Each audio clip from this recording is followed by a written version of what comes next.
नमस्कार दर्शकों, धार्मिक चमत्कार में आप सभी का स्वागत है। बहुत समय पहले की बात है, एक छोटे से गांव में राघव नाम का एक किसान अपनी पत्नी सुमन और बेटे गोपाल के साथ रहता था। राघव बहुत मेहनती और ईमानदार व्यक्ति था, लेकिन वह भगवान पे विश्वास नहीं करता था।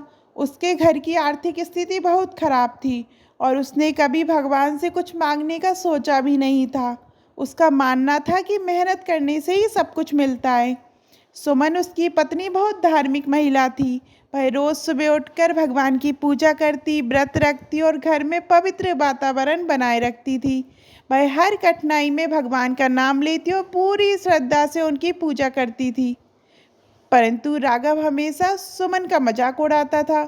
उसे लगता था कि पूजा पाठ से कुछ नहीं होता और सब कुछ सिर्फ मेहनत से ही हासिल किया जा सकता है।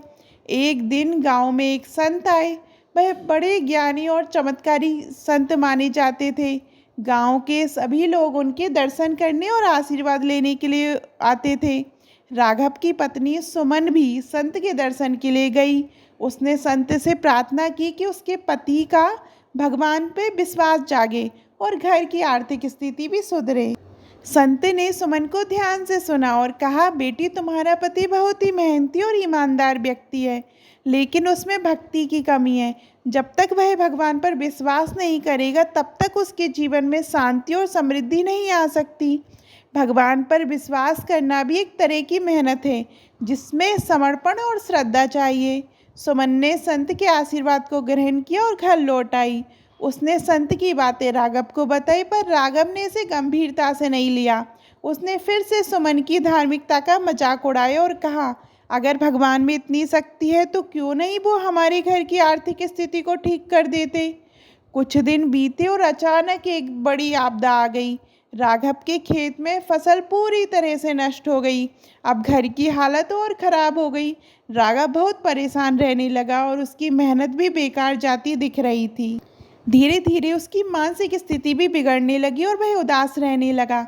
एक रात जब सब सो रहे थे, राघव को सपना आया कि उसने देखा कि एक विशाल प्रकाश पुंज उसके सामने आकर खड़ा हो गया।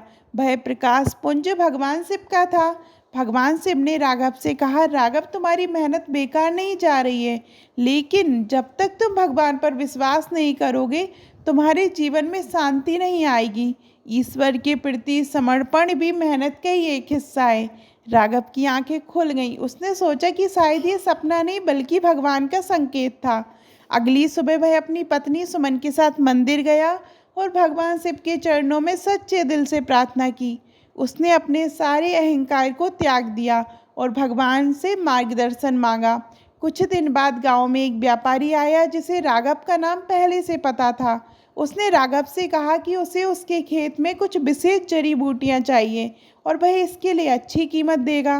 राघव ने उसके लिए मेहनत से जड़ी बूटियाँ इकट्ठी की और व्यापारी ने उसे इतना धन दिया कि उसकी आर्थिक स्थिति सुधर गई। अब राघव को समझ आ गया था कि मेहनत के साथ साथ भगवान पर विश्वास और भक्ति भी जीवन में जरूरी है। उसकी ज़िंदगी बदल गई थी और वह रोज़ भगवान की पूजा करता और उनका धन्यवाद करता। उसकी पत्नी सुमन बहुत खुश थी कि उसके पति अब भगवान के प्रति आस्था जाग गई थी। इस घटना ने राघव के जीवन को पूरी तरह से बदल दिया। अब वह पहले से भी ज़्यादा मेहनत करता, परंतु साथ ही भगवान में अपनी आस्था और भक्ति बनाए रखता। उसका विश्वास था कि भगवान सबकी सुनते हैं, बस हमें सच्चे दिल से उन्हें पुकारना होता है। गांव के लोग भी राघव के इस बदलाव को देखकर प्रेरित हुए। वे भी समझ गए कि मेहनत करने से के साथ साथ भगवान की भक्ति भी जरूरी है, लेकिन ईश्वर पर विश्वास और भक्ति के बिना जीवन अधूरा है। तभी से राघव के घर में शांति, समृद्धि और सुख शांति बनी रही। वह और उसकी पत्नी सुमन अब दोनों मिलकर रोज भगवान की पूजा करते और सबके लिए अच्छा सोचते। इस कहानी से हमें ये सीख मिलती है कि जीवन में मेहनत और ईमानदारी जरूरी है, लेकिन भगवान में आस्था और भक्ति के बिना जीवन अधूरा है। जब तक हमने सारे अहंकार को छोड़कर भगवान के प्रति समर्पित होते, तभी हमारी मेहनत का सही फल मिलता है। सच्ची भक्ति और मेहनत से ही जीवन में शांति और समृद्धि प्राप्त होती है। आपको ये कहानी कैसी लगी कमेंट में ज़रूर बताइएगा, और अभी तक आपने हमारे चैनल धार्मिक चमत्कार को सब्सक्राइब नहीं किया तो सब्सक्राइब करिएगा। धन्यवाद।